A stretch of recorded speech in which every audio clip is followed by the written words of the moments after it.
بيحقروا من صورة الراجل. الفكرة مش مطروحة تماما، بالعكس مرفوضة، بتنتابها مشاعر غريبة شوية، في صراع ما بين الاتنين الراجل والست، جزء من خطة هوليوود.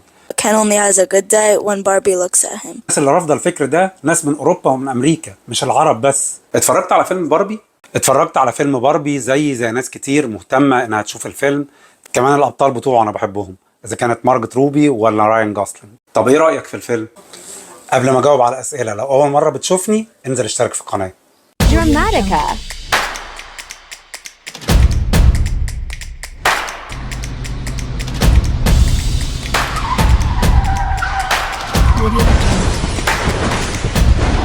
في بداية الفيلم بنشوف البنات الصغيرين بيكسروا العرايس القديمة بتاعتهم في إشارة للتمرد على كل حاجة قديمة، سواء إذا كانت أفكار أو غيرها. من غير حرق، ممكن تحكي لنا قصة الفيلم؟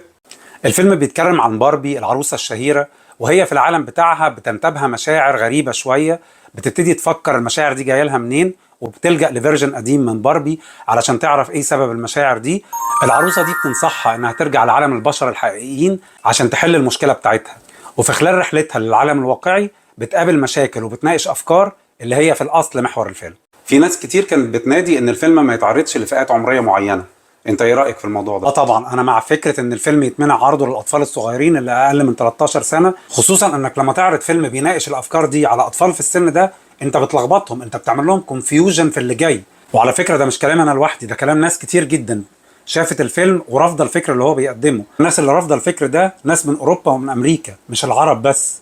فكره الشراكه في الحياه ما بين الراجل والست، الفيلم عرضها ازاي؟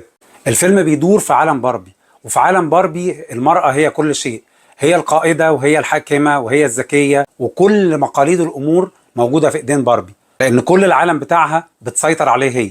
وفي عالم باربي كين أو رمز الرجل ملوش أي هدف في حياته غير إن هو يرضي باربي. هو شخصية تافهة فاضية من جوه، كل هدفه في الحياة إن هو يربي عضلات، لدرجة إن الناريتر في بداية الفيلم بتقول Barbie has a good day every day, but Ken only has a good day when Barbie looks at him.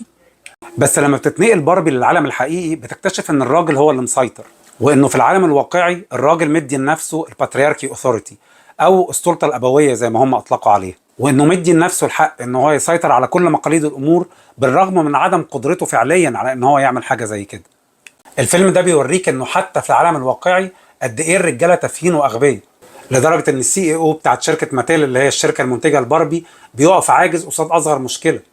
الوضع ده في العالم الحقيقي بتكرهه باربي وبتعترض عليه، لكن في المقابل كين او رمز الذكوره لما بيتنقل للعالم الحقيقي ويشوف ان الراجل مسيطر بالشكل ده بيعجب جدا بالعالم الحقيقي، وبيقرر ان هو ينقل نفس السيطره دي على العالم الافتراضي بتاع باربي، وبيحاول يخلي العروسه كين هي اللي لها السيطره في عالم باربي. طول الوقت في صراع ما بين الاتنين الراجل والست، وكأن هم اعداء، وهو ده اللي ما عجبنيش في الفيلم، فكره العداوه ما بين الراجل والست، يا هو اللي يحكم وتبقى هي جارية عنده، يا هي اللي تحكم ويبقى في ايديها كل مقاليد الامور. لكن ان هما الاثنين يبقوا متساويين او هما الاثنين يبقوا شركاء في الكون ده، الفكرة مش مطروحة تماما، بالعكس مرفوضة. وده يورينا قد ايه صناع الفيلم بيحقروا من صورة الراجل، او على الاقل بيقدموه في مرتبة متدنية عن المرتبة اللي الست موجودة فيها. لاحظ كمان ان طول الفيلم بيتكلموا عن العالم الواقعي اللي الراجل متحكم فيه بالعالم الفاسد، لكن العالم الخيالي اللي باربي هي اللي متحكمة فيه بيتسمى العالم المثالي. انت ايه رأيك ان في اتجاه في العالم كله ان الست هي اللي تملك وهي اللي تحكم وهي اللي تدير؟ هي دي حقيقة ما نقدرش ننكرها، والفيلم كمان طرح القضية دي بأكتر من شكل في الفيلم. Dramatica.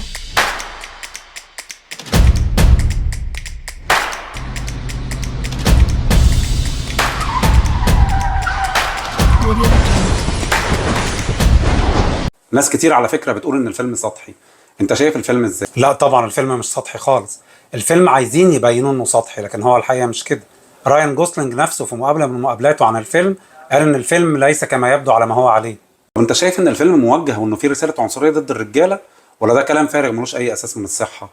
شوف انا مش من هواة نظرية المؤامرة، لكن من المؤكد ان هوليوود لما بتيجي تنتج اي افكار جديده الافكار دي بيبقى دايما وراها اجنده، سواء اجنده معلنه او اجنده مخفيه، والفيلم هنا بيروج لفكر معين. اكيد الفكر ده مش مطروح بهازارد كده، في وراه اجنده واجنده مدروسه كويس قوي، وعارفين هم عايزين يقولوا ايه ويوصلوا الرساله دي لمين. خصوصا ان السينما الامريكيه من اكبر المؤثرات الثقافيه في العالم، واكيد بيتم استخدامها بشكل موجه علشان تنشر فكر معين او علشان تسبورت قضيه معينه. في رايك ان الفيلم ممكن فعلا ياثر على الاجيال اللي جايه ويخلي كل البنات اللي طالعين يكرهوا الرجاله؟ لا طبعا، مش لدرجه ان فيلم واحد هيخلي كل الاجيال اللي جايه تكره الرجاله، بس ده مش هيكون الفيلم الوحيد اللي هيناقش الفكره دي. هو يمكن يكون اول فيلم ناقشها، وفي افلام كتير تاني هتيجي بعد كده هو تاكد وترسخ نفس الفكره دي، وهو ده اللي هيأثر على الاجيال اللي جايه. اللي اقصد اقوله هنا ان في خطه موجهه بتسبورت الفكر ده، والفيلم ده يعتبر اول فيلم في السلسله اللي هيتم انتاجها في الفتره اللي جايه. سمعت ان الفيلم بيساند فكره ان المراه ضد الراجل والراجل ملوش لازمه في الحياه. عاده اي افكار غريبه المجتمع بيرفضها في الاول، وهنا بيجي دور السينما. السينما بتبتدي تشتغل الاول كبالونه اختبار، يبتدوا يطرحوا الفكره، يشوفوا المجتمع اخباره ايه، هيقبل الفكره دي ولا هيرفضها. هنا يبتدي يحصل الجدال والمناقشات كتير، وناس توافق وناس تعترض وناس تتقبل الفكره وناس ترفضها، وبعد شويه يبتدوا يطرحوا نفس الفكره بس باشكال تانية، ومع مرور الوقت الناس تبتدي تتقبل الفكره وتبتدي توافق على اللي كانت رافضاه في الاول، خصوصا مع طرح فلسفه تقبل الاخر وعدم التعرض ليه. الناس اللي كانت رافضه الفكره في الاول يبقى قدامها حل من الاثنين: يا اما يقبلوا الفكره ويتقبلوها ويتعايشوا معاها ويقبلوا الاخر ده، يا اما هيرفضوا الفكره، وفي الحاله دي هيبقوا من الناس المتخلفين او الراجعين او الهيترز او الناس اللي ما تتقبلش الاخر. عشان كده بقول لك ان الفيلم فيه رساله موجهه، توجه مقصود، وما اعتقدش ان ده هيبقى اخر فيلم تنتجه هوليوود بنفس الفكره دي، وهيطلع افلام تانية كتير تسبورت نفس الفكره. يبقى الفيلم على المستوى الفني ايه الاخبار؟ الفيلم فيه متعه بصريه جامده جدا، سواء الاستعراضات او الملابس او الديكورات او الموسيقى او الميوزك اللي موجود في الفيلم، كل حاجه ممتعه. الفيلم لو شلت منه المورال بتاعه واتفرجت عليه بس كقصه سينمائيه هتستمتع بحقه حقيقي. فهو بعيدا عن الافكار اللي بيقدمها، لا هو فيلم ممتع جدا. الفيلم حقق ايرادات كبيره جدا من ساعه لما ابتدى عرضه. في رايك ايه اللي مخلي الفيلم ناجح قوي كده على مستوى العالم؟ خلينا نتفق ان باربي هي اشهر عروسه في العالم كله، ولها تأثير كبير جدا على كل البنات في كل العالم. فلما النهارده هتنتج فيلم يتكلم عن باربي هتقوم بدور البطولة فيه مارجوت روبي، وضيف على كل ده كم الدعاية المهولة اللي عاملاها الشركة المنتجة، طبيعي ان الفيلم ينجح النجاح ده. وانت شايف ان الفيلم يستاهل كل الضجة المثارة حواليه؟ الضجة المثارة حوالين الفيلم دي جزء من خطة هوليوود، ما بين انها دعاية مجانية للفيلم او لباربي والمنتجات بتاعتها، او محاولاتهم لنشر افكار الفيلم وفرضها على المجتمع علشان يتقبلها. مهم كمان تعرف ان شركة ماتيل اللي بتصنع باربي هي نفسها اللي مشاركة في فيلم باربي. مش بس كده، دي هي اللي انيشيتد انتاج فيلم باربي، وطبعا في هدف تجاري من الموضوع ده، مش بس الارباح الطائلة اللي هتيجي من وراء انتاج الفيلم، لكن كمان مبيعات المنتجات بتاعت باربي اللي زادت بشكل كبير جدا بعد انتاج الفيلم. كان واضح لكل الناس اللي اتفرجت على الفيلم كم الدعاية اللي اتعملت سواء للعروسة باربي او لبيتها او لكل الاكسسوارز الخاصة بيها. انا كده خلصت. لو عجبك الفيديو دوس لايك وشير، وانزل خد لك لفة في الفيديوهات. لو عجبتك اشترك في القناة.